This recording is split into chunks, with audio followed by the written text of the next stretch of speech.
Would you like me to try to expect that this horse has got the posture that this horse has got VW? Well, the first thing, held very low and stuck out, and the animal will stand for long periods without moving at all, which is most unnatural for a horse. The legs are braced wide apart, mainly, I think, to enable it to preserve its balance, because they have a tendency to fall down through incoordination with this disease. But otherwise it hardly moves. Otherwise hardly moves. It'll stand like this for very, very long periods. And then eventually it'll change position with one or two short movements of its forelegs. And at that time you would notice there was some incoordination in the hind legs. As you can see, the posture is unusual. The legs are held in a most unnatural way. If the animal is made to move, and most of them don't want to be made to move, they're very reluctant to move, the hind legs would perhaps cross each other and the animal would stagger. And this is the general picture of a case of this disease.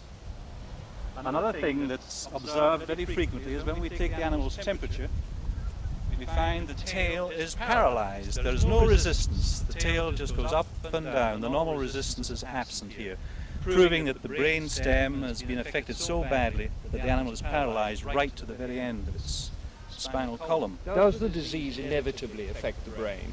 It inevitably infects the brain and also infects the mid-stem and medulla oblongata of the brain. What does that mean in effect? If the animal recovers physically from the disease, it will definitely have brain damage? Yes, the normal picture after the animal recovers is that of partial recovery, in as much as it's sleeping most of the time, doesn't respond to the normal commands, and has a completely unpredictable outcome. It may live for 6 months or a year and then die. So even though 1 in 5 of horses that catch this disease may survive, it's scarcely worth it living? On the whole, that's true. With a particularly valuable animal like a valuable stallion or stud animal, it would pay the owner to hold on to the animal in case it made a recovery sufficient enough to enable it to continue to get mares in foal. But for the ordinary working horse, it's not worthwhile.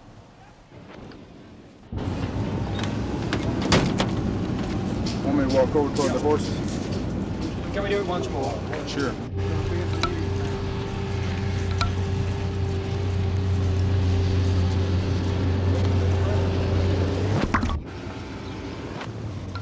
Hey, I don't even want to do the food with. Worker or just Worker. Good plow mule, but I'm telling you right now, it's sure jumping. Now, let's see what we get. Oh, about how old is she, Louis? 12, 15?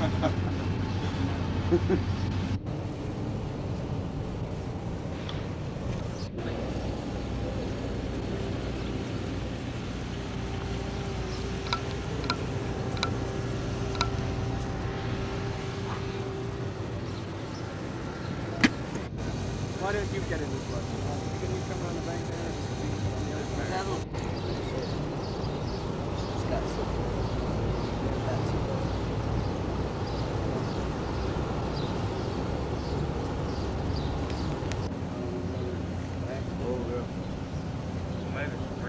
Little girl.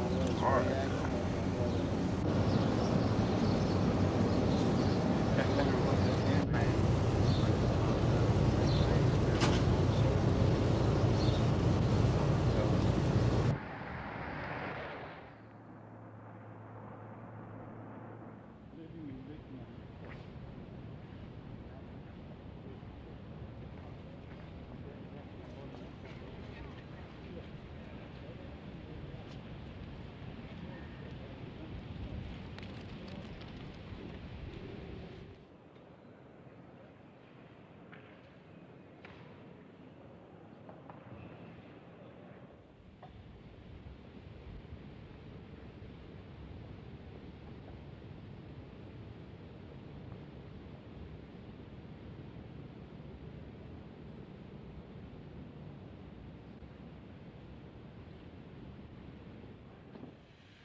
federal animal health authorities here seem to be saying that the disease of VEE has been stabilized, contained here in Texas. You've been working here now for 3 weeks. Is that your opinion too?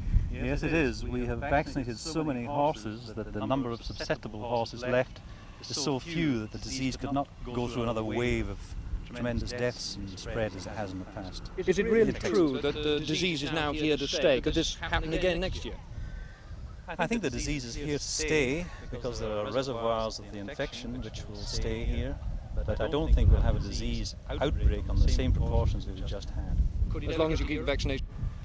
It could get to Europe in an isolated case or two, but as mosquitoes are the main carriers of the disease, and mosquitoes are not so prevalent in Europe as they are on this side of the water, the disease would never reach the proportions that it has in this country, or in Mexico, or in South America. It's one thing we don't need to worry too much.